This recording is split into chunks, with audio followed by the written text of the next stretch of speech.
এবার ভাঙড়ের দিকে নজর রাখতেই হচ্ছে, কারণ ভাঙড়ে নওশাদ সিদ্দিকীকে ঘিরে বিক্ষোভ তৃণমূল কংগ্রেস কর্মীদের। ভাঙড়ের ঘটকপুকুর এলাকায় আইএসএফ বিধায়ককে ঘিরে বিক্ষোভ। কেন সেই বিক্ষোভ, কি পরিস্থিতি সেখানকার, কথা বলবো আমাদের প্রতিনিধির সঙ্গে। তবে তার আগে এই মুহূর্তে যে ছবি আপনারা দেখছেন, ভাঙড়ের ঘটকপুকুর এলাকায় আইএসএফ বিধায়ককে ঘিরে বিক্ষোভ, তৃণমূলের বিরুদ্ধে হামলার অভিযোগ আইএসএফ এর। পরিস্থিতি কি এখন এই মুহূর্তে জানবো, আমাদের প্রতিনিধি আমাদের সঙ্গে রয়েছেন সত্যজিৎ। দেখো, কিছুক্ষণ আগেই নওশাদ সিদ্দিকী ভাঙড়ের ঘটকপুকুর এলাকায় তিনি তার কর্মসূচি পূর্বতন ঘোষণা অনুযায়ী কর্মসূচি অনুযায়ী তিনি এসেছিলেন এবং তার দাবি তিনি সাধারণ মানুষকে পরিষেবা দেওয়ার জন্য এসেছিলেন।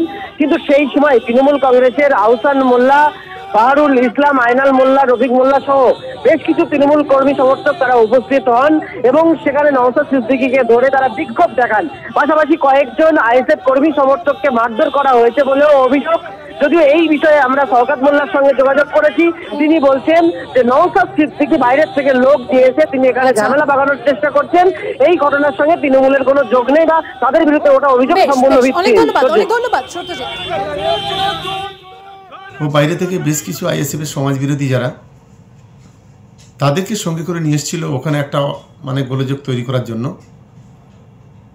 গ্রামের মানুষ, লোকাল মানুষ তার প্রতিবাদ করেছে।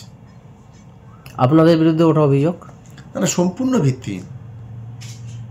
আসলে উনি বিধায়ক, উনি আসবেন, আসুক, কোনো আপত্তি নেই, কিন্তু সমাজ বিরোধী নিয়ে আসছেন কেন?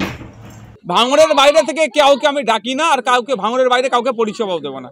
অ্যাকচুয়াল ওরা এটাকে ডিস্টার্ব করার জন্য একটা ভালো প্রোগ্রাম, মানুষ যাতে পরিষেবা পায়, যেভাবে আমি এগিয়ে যাচ্ছি না পাই, তার জন্য কি করলো, একটা ওখানে পরিবেশটা ঘোটালা করার চেষ্টা করলো, খারাপ করার চেষ্টা করলো, যাতে মানুষ পরিষেবা না পায়।